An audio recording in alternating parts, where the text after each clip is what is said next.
Ingram Smith, Bud Elliott, back again for another episode of the Nolecast. But it's a good thing we're 10 or 15 minutes late here. I had the vacuum, had the old hotel vacuum camped out behind the door for about 8 minutes. In my attempts to tell her that the vacuum or that the carpet looked good, we didn't need to vacuum right now, wasn't landing. So anyway, we'll hopefully be in a better place from an audio perspective. Looking to preview tomorrow's game against Memphis, noon kickoff.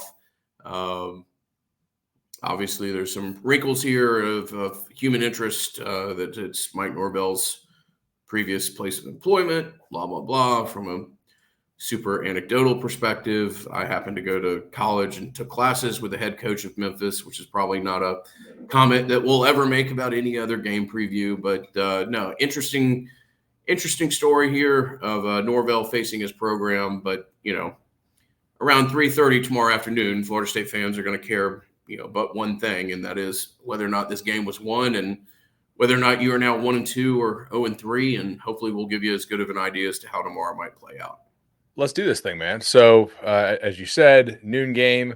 Florida State currently favored by, 6.5, 7, kind of depending on where, but mostly 6.5, a total of 54. So, people kind of thinking like a 30-24 game.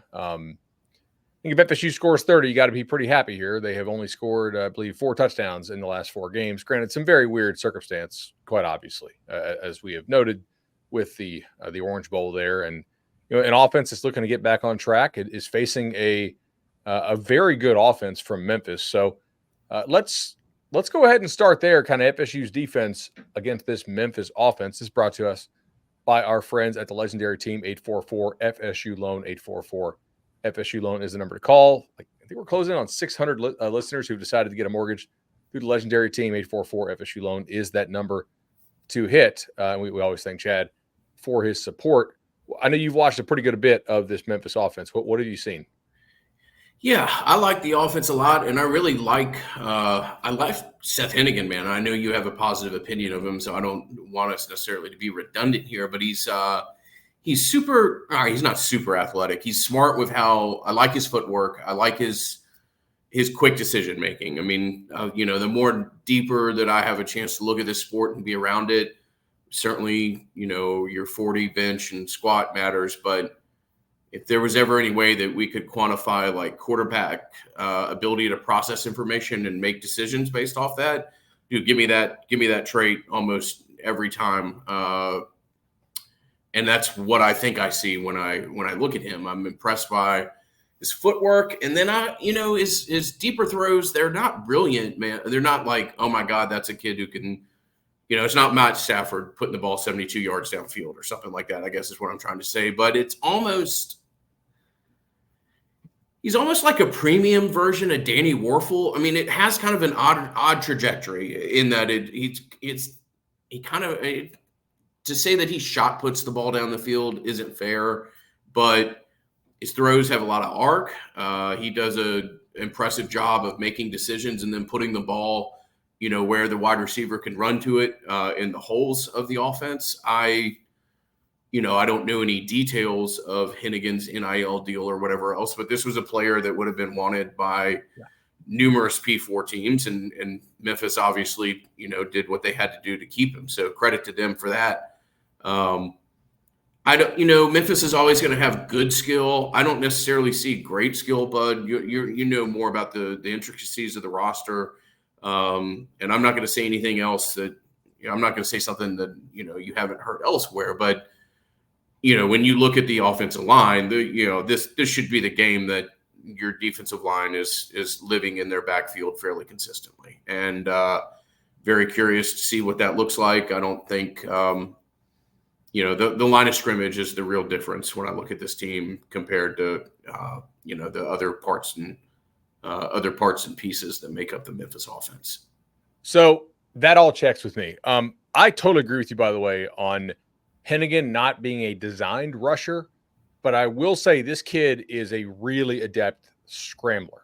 Mm-hmm. Like if he sees an opening, he will take it, get a couple, and then get down. Like he's not an elite runner, but he is a pretty crafty scrambler. And he's also really good at doing this little like dive forward thing, which I'm just telling you guys, if you watch a lot of AAC ball, This will annoy you on game day. Like, he will probably do this instead of sliding. He does this like really kind of crafty little dive thing that the other night I was thinking, man, FAU should teach that to their kids so he doesn't get like massive CTE because like he was just doing the late slide thing for FAU when they were playing Michigan State. And that was kind of just like scary on a human level. So I think Hennigan's pretty good. I mean, I think he would have been a top 5 if you take out the kids who were just never clearly on like available. Like the Michigan State kid, Michigan State was going to get him from Oregon State. He followed the coaching staff. If you take out the kids like that, if he had entered the portal, I do think he would have been like a top 5 portal quarterback this offseason. So maybe that's a little aggressive, but certainly top 10, I think. Just the ability to operate an offense. He's pretty clean. He doesn't put the ball in harm's way a ton. As far as skill, they did lose their number 1 back, Simon, whatever his name was. So, but they have a pretty capable backup in Mario Anderson. So he played for South Carolina last year as a D3 kid who transferred up to South Carolina. Now he transferred to Memphis because South Carolina, they got Raheem Sanders, Rocket Sanders from Arkansas. Now, I think the Bacumsey kid is pretty good. Like, he does seem to pop against AAC teams. Rock Taylor is kind of like a dependable guy for them. The offensive line is the area that I would circle because they did take several transfers here, and they've struggled with injury in past seasons. And against Troy, they graded amazingly, right? I mean, like 77, 77, 80, 73, 79, 86. Like, those are really high grades for offensive linemen. However, I think it is quite fair to ask, like, what does Troy have left after they graduated everybody, and then also John Summerall took a couple with him to Tulane? And that's a fair question, right? I will tell you that the grades given to the Troy defensive linemen in this game, 51, 47, 46, 37, and 38. So some very deep red there. Is Memphis's offensive line really good, or is Troy's defensive line quite poor? Maybe somewhere in the middle. But as we have seen with SMU, there is a real step up in competition when some of these American teams step out. Now, look, not always.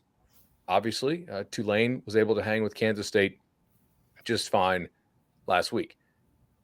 I do think Florida State's defensive line has a different gear that it can shift into than Kansas State has, clearly. Have they been shifting into that consistently this year? They have not. We will see if they're able to kind of play at that level this Saturday. But if you play well, you should, and probably use the word should maybe a little too much this year, you should have the advantage with your defensive line over their offensive line. But I do think they will move the ball some. I mean, it's not like an incompetent quarterback that they have. They have enough speed.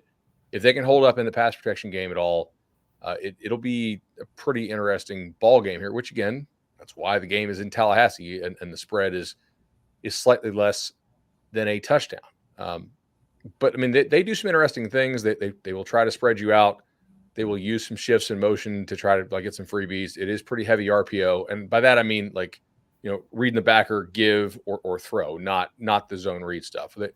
There's a little bit of that last year. I really haven't seen much of that this year with this team. But yeah, I mean, so far the transfers they have taken have been fine, maybe even good.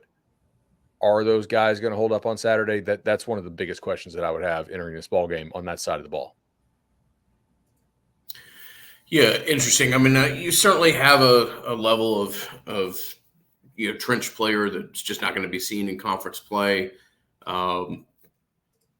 Very curious about what it looks like from the linebacker position. You certainly have 2 players that I'm going to call him Blake Nicholson, not AJ this time. So that's a small win. But Nicholson and Cryer, who I think have really bright futures, and be interested to see the more and more that they continue to feature for you. This is a little bit more of a traditional offense from the standpoint of, yes, your defensive ends can go and chase after a quarterback, but still a lot of kind of like quick hitting, quick decision that I think is going to put stress on the linebacker position. So I'll be fascinated to see how that is how they respond and what the rotation looks like there.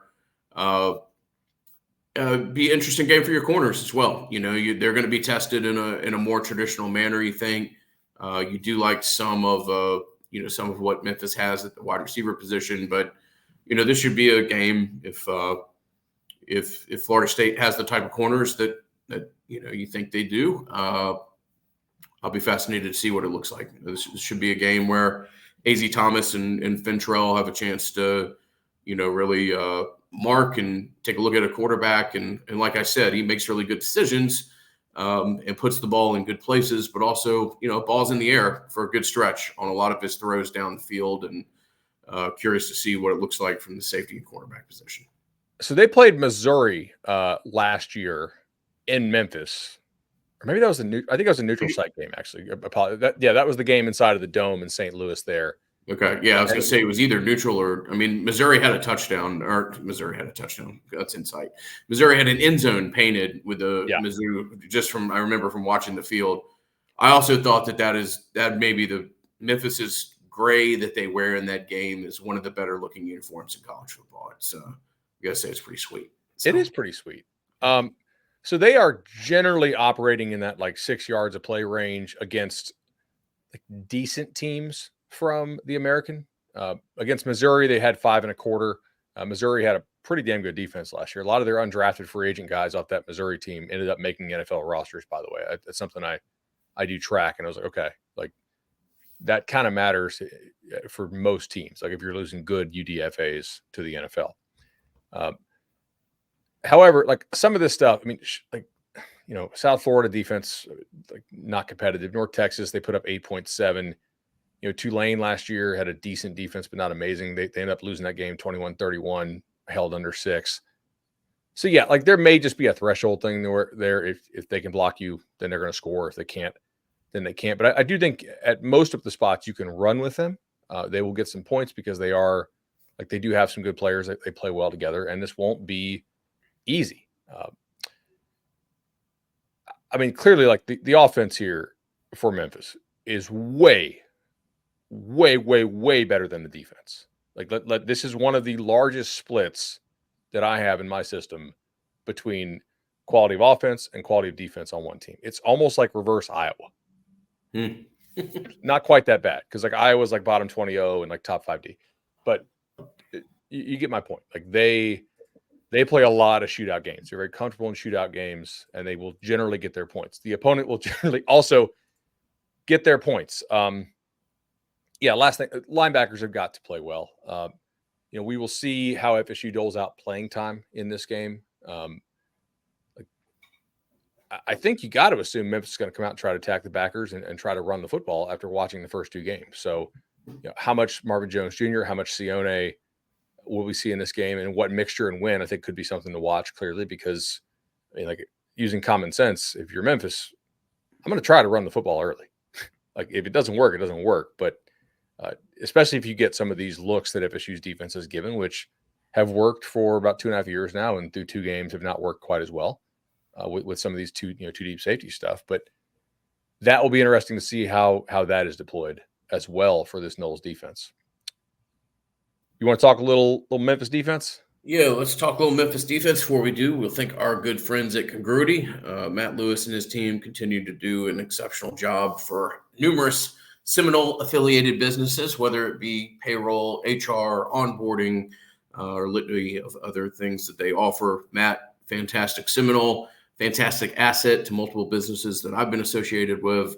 CongruityHR.com is the website. And as always, if you want to reach out to me, I'm happy to make the introduction and let you and Matt take it from there. All right, man. So let's talk about this Memphis defense. Last year, it was 111th in the country per Connolly. I think most systems had it pretty similar. So they knew they had to bring in some new players this year on defense, and they did just that. Had those players worked out real well so far? In some cases, yeah, actually. And in some cases, not so much. So they did get the leading tackler off Tennessee's team, Elijah Herring, who I think is a good college football player. Now, I don't think that he was necessarily going to be a guaranteed starter for Tennessee. and probably a little bit like who's the guy who went from Georgia to Kentucky in the offseason with a hyphenated name? The linebacker. Yeah, I know you're talking about. Kind of the same situation. Like, was he going to start, like type of thing? If you have really good depth, like maybe let a guy like that walk. Herring graded extremely well against Troy. I will say he had a 90 grade, which is quite good, by far the best on the Memphis defense. But there are some other guys here who did not. Javon Dennis, who's one of their new defensive linemen, came over from Georgia State, had a 52 grade against a Troy offense that's not particularly good. Right. Lucas and Baldwin. Lucas had a 67. That's kind of fine. Baldwin had a 44. That is probably not going to work. You had multiple players who graded in the 50s against Troy, which, I mean, Troy is a pretty significant drop off after some are all left and after all those transfers transferred out. So, I mean, we'll have to see. I'm also just curious, man, like some of these guys who they took are like not even playing, right? Best I can tell. So I don't know if they're hurt or what's going on, but I mean, they take Javonte Mackey from Arkansas State, who was, I think, Arkansas State's leading tackler last year, right? 81 tackles, 8 TFLs. That seems like a pretty big get, and he's not seeing the field at all. Like he did not play in that game against Troy. You call Arkansas State probably one of the 5 best programs in that conference. I mean, somewhere in that area. I mean, I think they're supposed to be pretty improved this year in the Sun Belt, and they have played really sketch so far. Like they should have lost to Central Arkansas. It was a bit we did on the Cover 3 show because that was like the worst call of the entire year, and the conference apologized for it. No, it is interesting to me that you take a Sun Belt kid that's that highly regarded and doesn't. I mean, the American Conference is a nice conference, but it's not totally different level of ball by any means. So curious. The corners who they have, so they got Ross back who missed all of 23 with an injury. He seems to have played okay. The Kobe Minor kid from Indiana has not been great so far. I mean, really, this defense, to keep it in perspective, they played, I think, like 35 minutes against the Troy starter and 25 minutes against the Troy backup. And the Troy starter, Goose Crowder, graded out at an 81, which is like a hyper elite grade. And Matthew Caldwell, the Troy backup, graded out at a 78.4. So that is pretty impressive. And that's with the Troy offensive line overall grading rather poorly. My point here is, if Florida State does its job on offense, it should score north of 30 points here. A lot of that has to do with Florida State, not with Memphis. Like, you have got to make sure that you are right. I'm expecting DJU just based off Mike's comments and based off the depth chart that, but I mean, I don't think it's a crazy idea to work Brock Lennon some. I don't really think they're going to do that, but this is a ball game, as we talked about on the Monday night show, that you do need to win. So it would not be a good thing to go 0-3. I'm interested to see how Florida State's speed tests Memphis at corner, specifically here. Like, if you look at this, I mean, they have had some egregiously bad games last year. They run a little 3-3-5. We'll see how, like, what wrinkles they change. That's going to depend on like what you run. Clearly, like, are you going to be more 2 back, more 2 tight end, more 3 wide, more 4? I hope not more 4 wide, but anyway, Missouri put up 8.9. Boise put up 7.4. These are all last year. North Texas put up 7.9. South Florida put up 6.7. Iowa State in the bowl game put up 7.4. I mean, like, Temple threw up 6.55. Southern SMU 6.8, which is actually respectable, I think, within that league for SMU. But I mean, Charlotte 6. So there's a lot. Navy put up 6.17.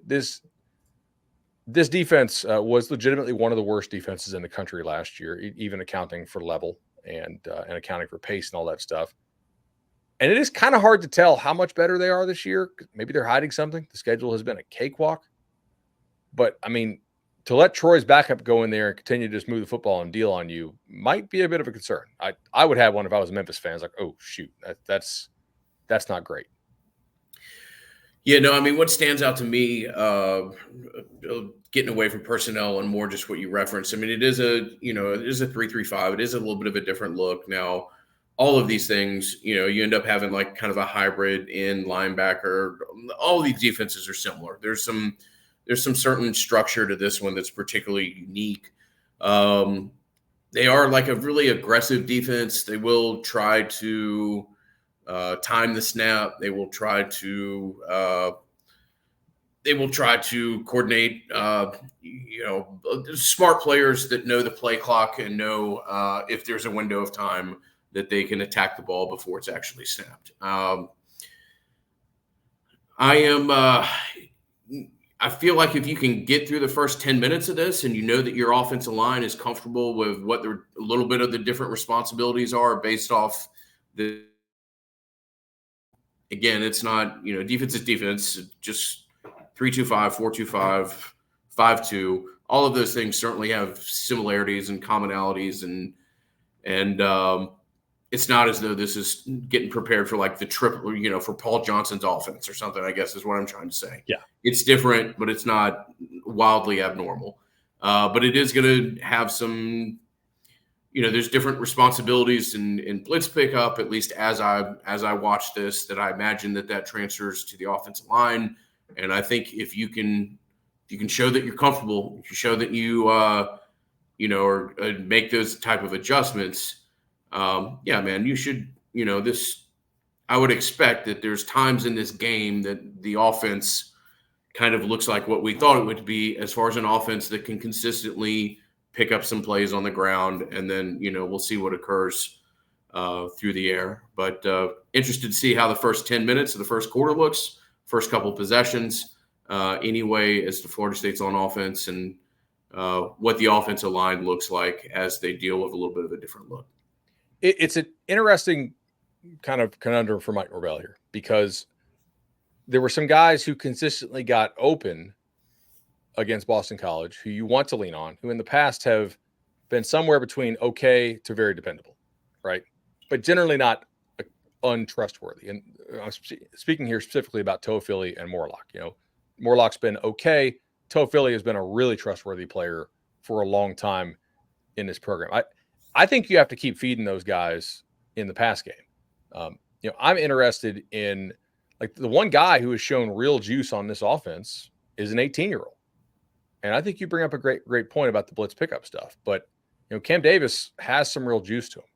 And it does look a little different when he's running the football. Now, Roydell's pretty reliable in pass protection and is a solid player. But, there's not a ton of burst there, at least through 2 games. But maybe some will be unlocked as he has a little more comfort in the system. And, man, it would be – I don't want to jinx kid. It would be harder for DJ to play worse. Like, if they start DJ, I would expect DJ to play better, actually. Like, it just, like, let it loose type thing. Norvell, I think DJ's probably played a little bit better than maybe what you're giving him credit. I mean, okay, so one of the, like, ultimately you got to catch the ball, okay? Like, that's what I'm saying. 6 drops. I would love to see DJ's, what it looks like without some certain drops that have occurred. And yeah, I think you just got to let, you've got to perform at a level to where you can let DJ be what. I'm not trying to make excuses. I understand the frustration. And yes, I know that, if you, you do make a decision at quarterback at some point as a program when things aren't going well. But, DJ more or less, if you take away the drops, has kind of been what you thought he was going to be. You just thought there was going to be this total other part of your offense that you could lean on and then ask him to be who he is. And that's the run game. So yeah, you need the run game to come online, and this is a interesting opportunity to see what the personnel changes, if any there are, that looks like. Yeah, Toafili, like Lawrence Toafili is a cornerstone of this program. You're not going away from him at all. Morlock has looked incredible at practice, and unfortunately, he's not the only player that practice hasn't turned into game. So we'll have to see what that looks like. But yeah, I mean, DJ, we'll see tomorrow what it looks like and how long of a leash he has. I just wanted to cut it loose, and just like it looks, I don't know, at times like mechanical and tight. And I'm not saying like he's always been the loosest player, but just the fact that they're still running him out there to start, I think shows some internal confidence in the player, right? Mm-hmm. And that he is better than what the numbers have shown so far. Receiver wise too, I know it was almost exclusively once Boston College's starting corner went out, but Kentron made some nice plays in that game, and so far has not seemed to have some of like the lapses. Right, I'm interested to see like what role does Hakeem play, like even in the blocking thing. Like as a receiver, he's taken a little while to come on, but as a blocker, he has always pretty much been there and been a high effort, high physicality blocker who can really create some explosive plays on the edge for you. Jaylen Brown continues to get reps and be called upon. So yeah, I'm not totally out on this offense. I do think this could be a bit of a get right game for the offense in theory. Like I'm not saying it's going to be amazing. I'm not saying they're going to score 50, but I mean, level of opponent does matter. I do got to take. This is a defense that you got to put points up against. Yeah. Simple as that. Really is. 100%. Some things are real simple, such as going to Madso Township, Charlie Park, and all the other great options that fall within the For the Table restaurant group umbrella. I love the social kitchen thing. It's way up on the north side of town, but if you're up there, I love it. It's on it's way up Thomasville Road, but fantastic option. Great sandwiches, meals to go, etc. But always want to remind you of our friends at Charlie Park, charlieparkrooftopbar.com. Great place that is truly unique amongst other locations in Tallahassee. And talked to Matt Thompson yesterday. They're adding another store to further support their catering operations. Great to see a good dude who's poured a lot into this city and community continue to do well. And we've always been incredibly fortunate to partner with Matt and his team and look forward to doing so in the future. No doubt about it. Got to have special teams continue to be a big thing for you too. Like that. That's an advantage that I think so far. I mean, you're very close in that Georgia Tech game to having that one punt land, right on the one, which like that is a pretty good advantage. Obviously, Fitz got to continue to be Fitz, but that will play here too. We talked about this in the preseason. You got to win games on the margins at times. Got to play close enough game to where the margins actually come into play. Yeah. But if it is close, I feel like you can count on them to do that. Man, Mastro's a uniquely talented punter. He's gotten better at kind of the red zone punting, or at least a tighter. Obviously, you're not going to punt if you're in the end zone. I'm not suggesting that, but those type of punts. And I've said it for a while. If you're 50-50 on whether or not to go for it or whatever on the first possession, me personally, I would fall on just letting Mastromanno punt it, because he does have a very different Australian style of kicking the ball. And when you're at practice and you watch this, the thing comes down like a knuckleball. It is, particularly on the first time somebody tries to catch it, not easy at all. So it's great that your kicker and punter have developed into the players they are. And I continue to lean into them. Awesome, man. You got a prediction on this one? So I'm going to go 34-21, but maybe that's a little bit optimistic. I do think Florida State wins this game 34-21, and the other score in my mind that I kept coming to was 31-24. I think they score. I think they show us moments against this defense that there's a little bit of optimism tied to the offense moving forward, and they do enough on defense to get the win. I am going to go 34-24 Noles.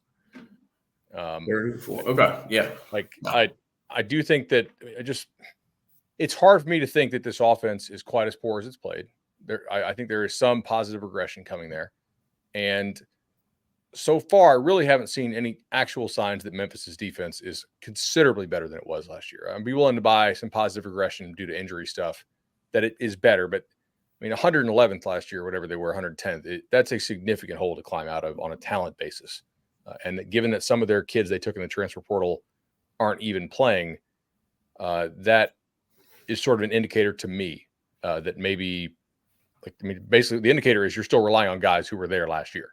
And that's not always a great sign from a defense that was 110th in the country. I'll go 34-24. Yeah.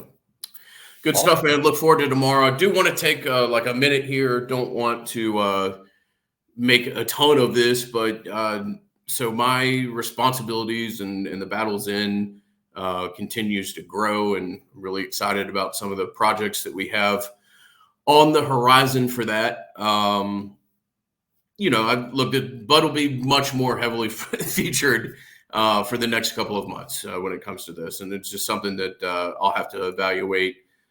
Doing this podcast has been like one of the coolest things that's ever happened to me. It's been an incredible experience. I'm not like Bud and I will host the Nolecast again. This isn't over by any means, but I look forward to seeing what you do with it. The fan base is fortunate to be able to have somebody like you, and I've thoroughly enjoyed working with you, and I know I'm going to work with you again in the near future, and I'm not going anywhere. I'll be able to, probably appear on a couple episodes as for, certain topics as things proceed, but just wanted to touch base on that, let people know what's going on if they see more of you or other people on the podcast, and look forward to rejoining you at a certain date and time, man. Yeah, man. I'm obviously you can't reveal. I'm excited for what you guys got going on at TBE. Like that thing is, it's awesome. So we will see you again soon, man. All right. All right. Talk to you soon, bud.